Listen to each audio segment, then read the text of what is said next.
اعوذ باللہ من الشیطان الرجیم بسم اللہ الرحمن الرحیم السلام علیکم ورحمۃ اللہ وبرکاتہ۔ دوستو آپ دیکھ رہے ہیں کیا آپ جانتے ہیں۔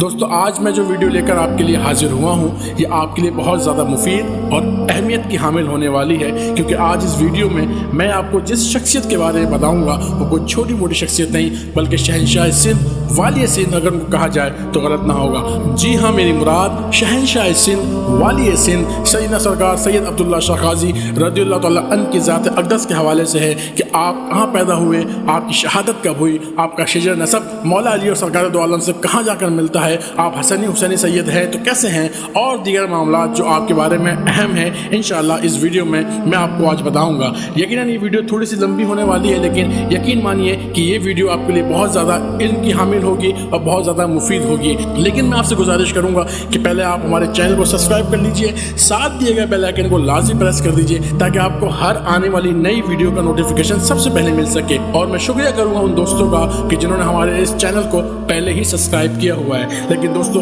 ویڈیو شروع کرنے سے پہلے ہم سرکار دو عالم صلی اللہ تعالیٰ علیہ وآلہ وسلم کی ذات اقدس پر درود سلام پیش فرمائیں گے۔ صلی اللہ علیہ نبی الامی والہ صلی اللہ علیہ وآلہ وسلم صلاۃ و سلام علیک یا سیدی یا رسول اللہ۔ دوستو کیا آپ جانتے ہیں کہ آپ کا نام مبارک اسم گرامی عبداللہ، آپ کی کنیت ابو محمد اور لقب الاشتر ہے۔ آپ کی ولادت واقعہ کربلا کے 28 سال بعد سن 98 ہجری میں مدینہ منورہ میں ہوئی، اور یہ بنو امیہ کی حکومت کا آخری دور تھا۔ حضرت عبداللہ شاہ غازی 98 ہجری میں حضرت محمد نفس زکیہ کے گھر مدینہ منورہ میں پیدا ہوئے۔ آپ کا سلسلہ نسب 5ویں پشت میں حضرت علی کرم اللہ وجہہ الکریم سے جا ملتا ہے۔ آپ حسنی حسینی سادات میں سے ہیں۔ آپ کا شجر نسب حسنی میں ابو محمد عبداللہ الاشتر بن سید محمد نفس زکیہ بن سید محمد عبداللہ بن سیدنا امام حسن مصنع بن سیدنا امام حسن بن سیدنا علی المرتضیٰ کرم اللہ وجہہ الکریم، اور ماں کی جانب سے حسینی ہے۔ حضرت سیدہ فاطمہ صغریٰ بنت حضرت امام حسین رضی اللہ تعالیٰ عنہ کا نکاح حضرت امام حسن مصنع سے ہوا تھا، اسی وجہ سے آپ حسنی حسینی سید ہیں۔ آپ حضرت امام موسیٰ کاظم سے عمر میں 3 سال بڑے اور امام جعفر صادق سے عمر میں 15 سال چھوٹے تھے۔ آپ سن 138 ہجری میں سندھ تشریف لائے۔ دوستوں کیا آپ جانتے ہیں کہ تلوار چلانے اور اونٹ سواری میں آپ کا ثانی نہیں تھا، اس لیے آپ کو الاشتر یعنی اچھا اونٹ چلانے والا جو کہ آپ کے نام کا جز بن گیا۔ آپ کی تعلیم و تربیت آپ کے والد کے زیر سائے ہوئی۔ آپ علم حدیث میں مہارت رکھتے تھے، اس لیے آپ کا محدثین میں بھی شمار کیا گیا ہے۔ آپ میں علم کے جوہر موجود تھے۔ آپ علم کی تابانیوں سے عرش تا فرش بک نور تھے۔ آپ کا تابعی ہونا بھی ممکنات میں سے ہے۔ آپ کے زمانے میں کئی صحابہ کرام روئے زمین پر موجود اپنے علم کے نور بکھیر رہے تھے۔ آپ کی پیدائش کا زمانہ بنو امیہ کی حکومت کا آخری دور تھا۔ بنو امیہ کی 92 سالہ حکومت زوال پذیر تھی۔ 92 سالہ دور حکومت سادات پر ظلم و جبر اور بربریت کا سخت دور تھا۔ عمومی حکمران اہل بیت اطہار کو اپنی حکمرانی کے لیے ہمیشہ خطرہ سمجھتے تھے۔ ہزاروں سادات شہید کیے گئے، ہزاروں جلا وطن، ہزاروں نے اپنے اعلیٰ نسب کو چھپا کر گم نامی کی زندگی گزاری۔ الغرض بنو امیہ کی حکومت کے خاتمے کے بعد 132 ہجری میں عبداللہ بن محمد صفا پہلا عباسی حکمراں بنا۔ بغداد عباسیوں کا دارالسلطنت بنا۔ عبداللہ بن محمد صفا کے انتقال کے بعد اس کا بھائی ابو جعفر عبداللہ المعروف ابو جعفر منصور مسند اقتدار پر بیٹھا۔ منصور نے اپنی حکومت جمانے اور لوگوں کے دلوں میں اپنی ہیبت بٹھانے کے لیے وہ مظالم کیے جو تاریخ کے خونی اور آگ میں کسی سے کم نہیں۔ منصور نے خصوصیت کے ساتھ سادات پر جو مظالم اٹھائے وہ سلاطین عباسیہ کی پیشانی کا بہت بڑا بدنما داغ ہیں۔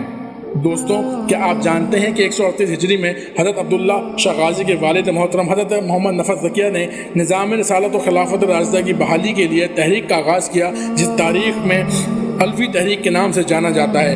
حضرت محمد نفس زکیہ تقوی پرہیزگاری کے لحاظ سے نہایت ممتاز بزرگ شمار ہوتے تھے۔ حجاز مقدسہ اور عراق میں ہزاروں عقیدت مند ان کی آواز پر لبیک کیے ہوئے تھے۔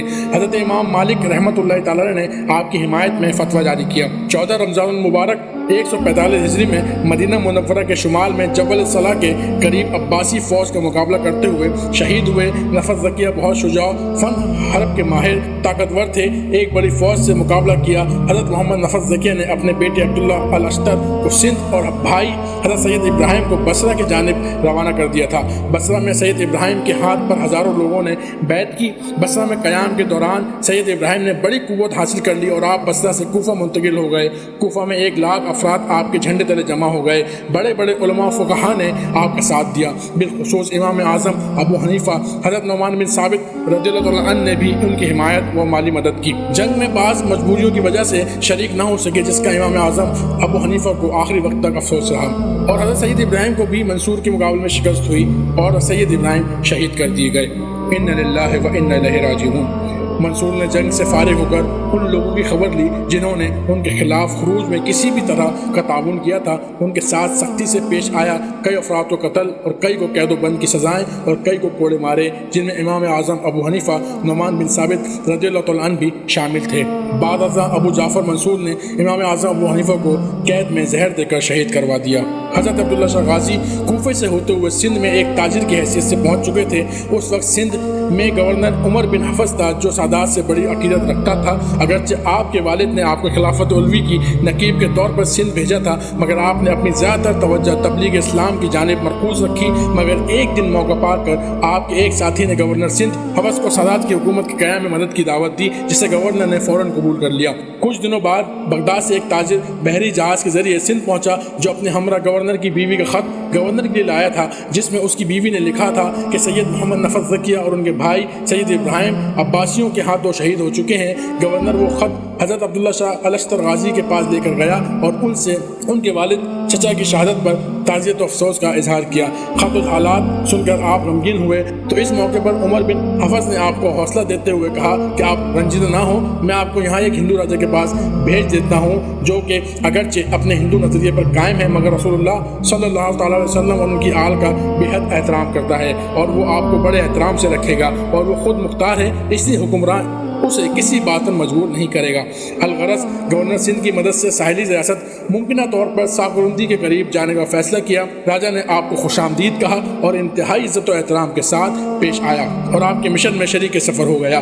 تقریباً 4 سال آپ راجا کے مہمان رہے۔ راجا آپ کے حسن اخلاق و کردار سے متاثر ہو کر آپ کا نیاز مند ہو گیا اور اپنی بیٹی آپ کی عقد میں دے دی، جس سے ایک بیٹا پیدا ہوا جس کا نام محمد ابو الحسن رکھا گیا۔ یہاں تقریباً 400 افراد مشرف با اسلام ہوئے۔ آپ نے اہل سندھ کے اندر دین متین کی تبلیغ کے ساتھ ساتھ ان کے معاشی اور معاشرتی حقوق اور سماجی انصاف کے لیے بھی شعور اجاگر کیا۔ 151 ہجری میں ابو جعفر منصور کو معلوم ہوا کہ عبداللہ شاہ الشتر سندھ میں مقیم ہیں، جس پر منصور کی پریشانی بڑھتی جا رہی تھی۔ وہ حضرت عبداللہ شاہ غازی کو سندھ میں عباسی حکومت کے لیے خطرہ محسوس کر رہا تھا، اس لیے گورنر عمر بن حفص سے جواب طلبی کی اور ایسے گورنر سندھ سے معزول کر کے افریقہ کا گورنر بنا کر افریقہ بھیج دیا، اور حشام بن عمرو کو سندھ کا نیا گورنر بنا کر خصوصی ہدایت کے ساتھ بھیجا کہ عبداللہ شاہ غازی کو گرفتار کرو، اور راجا کی طرف سے کسی قسم کی رکاوٹ ہو تو راجا کو قتل کر دیا جائے۔ مگر حشام بن عمرو، جو خود بھی سادات کا احترام کرتا اور ان سے دلی عقیدت رکھتا تھا، پھر عبداللہ شاہ الشتر کی سندھ میں غیر معمولی شہرت اور مقبولیت کی وجہ سے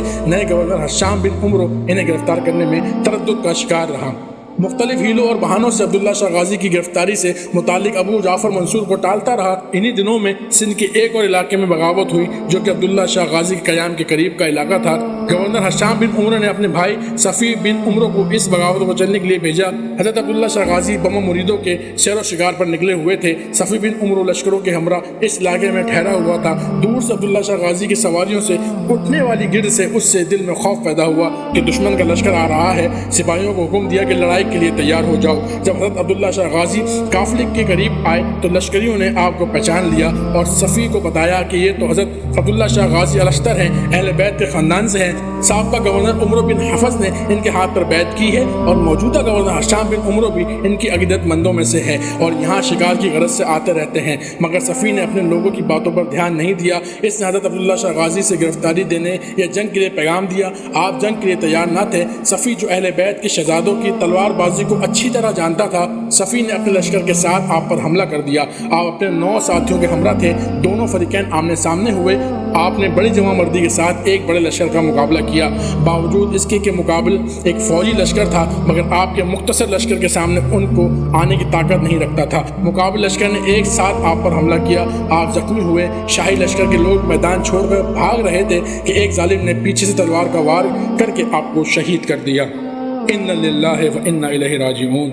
قرب و جوار کے لوگوں کو جب آپ کی شہادت کا واقعہ کا علم ہوا، بڑی تعداد میں لوگ جمع ہو گئے۔ ادھر صفی نے اپنے بھائی گورنر ہشام بن عمرو کو اس کی اطلاع دی۔ گورنر کچھ بول نہیں سکتا تھا کیونکہ یہ عباسی حکمراں ابو جعفر منصور کے حکم کی بجا آوری تھی۔ اس نے اس کی اطلاع بغداد میں ابو جعفر منصور کو دی۔